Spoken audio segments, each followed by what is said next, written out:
Hi, everybody. Dan Oman, Ashley Mailloux, taking a look at the feature race at Los Alamitos on Saturday.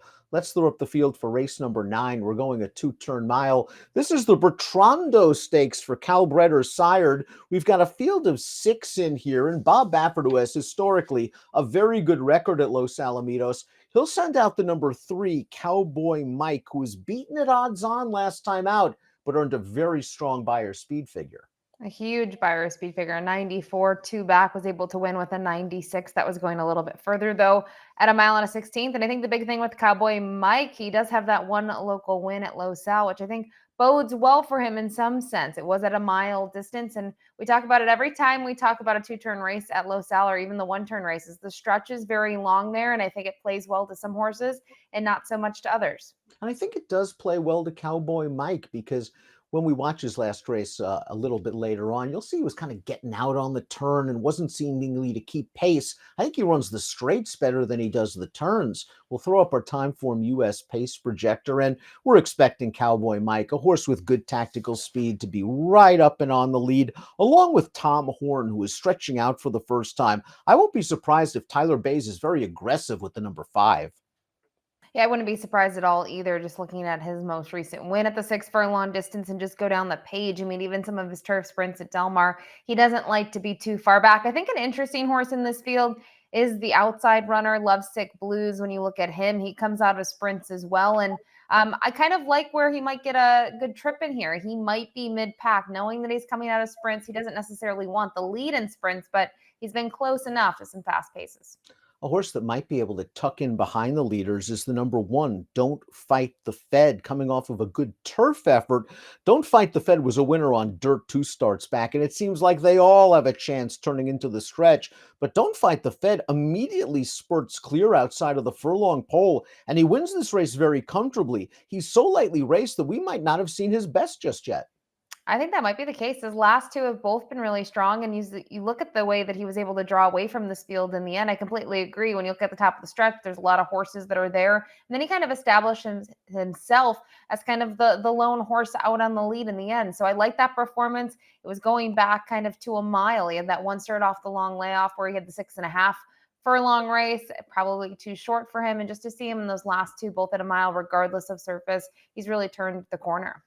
Dick Best, the number 2, is a very versatile horse as it pertains to surface. He's won on all 3 surfaces. Running style, he's won from off the pace, and he's won from on the lead. Let's watch Dick Best's most recent performance against a first-level Calbred allowance race. He went right to the front. He keeps on going. He was good this day.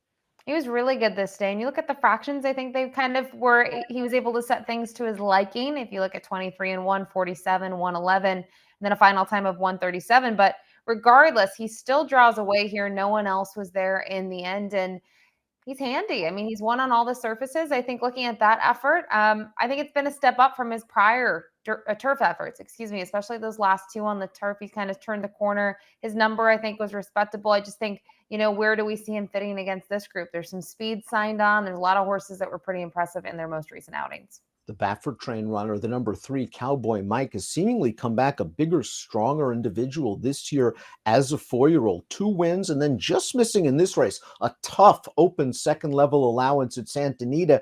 Now, he basically was battling for the lead down towards the inside, and on the turn, they went by him. But he's extremely game to squeeze through this tight opening on the inside and just miss by less than a half length. He's going to miss behind Hero Status, who ends up getting a 95 Beyer for the effort. And these two, when you kind of look at how the race was run, they were game throughout the race. We only showed the stretch run, but things were heated from the get-go. And I just think with him, a little bit of time off again. You see him May 4th. Now he's had, 6 weeks between his races. I think that's a pretty good spacing. And he's just a horse that now he looks very good as a 4-year-old. And we know the work that Bob Baffert does with these sorts of horses where they have that little bit of time off, they come back, and he looks like he's stronger. It's been almost 3 years since the number 4, None Above the Law, reached the winner's circle, but he does have back class. That day, he won the Grade 2 Del Mar Derby on the turf. He's moving turf to dirt again, and he was just completely overmatched in his most recent dirt start against one of the better handicap horses in Southern California, Mr. Fisk. What worries me is the race 4 starts back in an open allowance, open optional claiming race. He just didn't fire. Yeah, and maybe you look at it and you say Judge Miller was an 11th link winner. When you go back to the California, the grade 3, Judge Miller was second best in there. And really the top 3, though, were strung out when you look at it. I mean, Mixto was clear. So I have some concerns with None Above the Law. You mentioned the record and just his dirt races, even though some of his numbers aren't too far off of horses like a couple of the others that we've already gone through, such as Dick Best. I think the issue is he's just not firing the way that he used to. And they've tried different things. And sometimes I can understand, switching between surfaces 1 or 2 times, but go down the page. They've tried everything. They've tried a slew of distances. And I just don't know necessarily if he's a stakes horse anymore. But you do make a very good point about the quality of competition he's faced recently on dirt. Mr. Fisk, Judge Miller, the Chosen Vron, and he has run well at Los Alamitos in the past. Tom Horn might be the speed in this race, stretching out off of a pretty impressive first-level allowance win against Calabreds going 3/4 of a mile, Ashley. Like the fact that he was able to sit just off the pace there. Now we're going to get a little bit of a distance test as well as a class test as well. And if you're looking for maybe a reason to endorse him, the barn does well stretching horses out from sprint distances to kind of 2 turns in general. He has a win at Los Al. You can see where it came. It actually was how he broke his maiden, right, by 4 lengths, going the 6 furlong distance. You'd think he'd be fitter, third start off the layoff, and things of that nature. Again, though, he's testing stakes waters for the first time around 2 turns, where we see there's some more seasoned horses towards his inside and even his outside in here in the form of Lovesick Blues. So I think if you like Tom Horn, you're also going to like the price this weekend.